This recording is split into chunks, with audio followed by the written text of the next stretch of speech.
आणि यानंतर एक महत्त्वाची अपडेट हाती येते। अहमदनगर कल्याण मार्गावरती पिकअप रिक्षा आणि ट्रकची जोरदार धडक झाली असून या अपघातामध्ये 8 जणांचा मृत्यू झालाय। मृतांमध्ये एकाच कुटुंबातल्या चौघांचा समावेश आहे। माळशेज घाटाजवळ अपघाताची ही संपूर्ण घटना घडली आहे।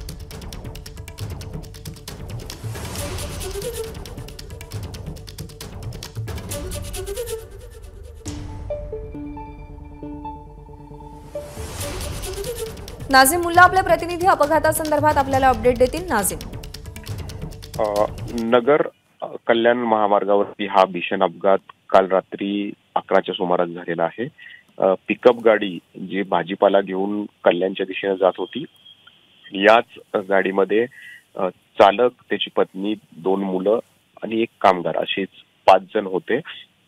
ही गाडी इतक्या भरधाव वेगात होती की चालकाचा ताबा यामध्ये सुटलेला आहे आणि ती सुरुवातीला तिनं रिक्षाला धडक दिली।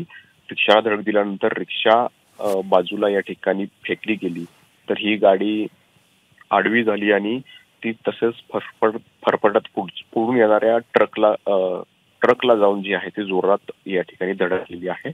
यामध्ये गाडीतले जे एकाच कुटुंबातले चौघे होते त्यांचा मृत्यू झालेला आहे, कामगाराचा मृत्यू झालेला आहे आणि रिक्षातल्या 3 प्रवाशांचा यामध्ये जागीच मृत्यू झालेला आहे। इतका हा भीषण अपघात होता, त्यामध्ये अख्ख्या कुटुंबाला वरती काळातले घाला घातलेला आहे। हे कुटुंब जे आहे ते काल जे चालक आहे चालकाच्या मेहुणीच्या लग्नासाठी गेलेलं होतं आणि तिथून भाजीपाला घेऊन परतत असतानाच हा भीषण अपघात झालेला आहे। या अपघातामध्ये 8 जणांचा जागीच मृत्यू झालेला आहे।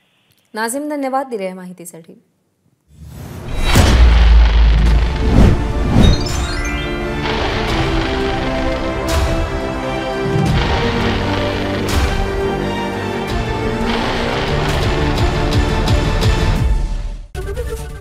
एबीपी माझा, उघडा डोळे बघा नीट।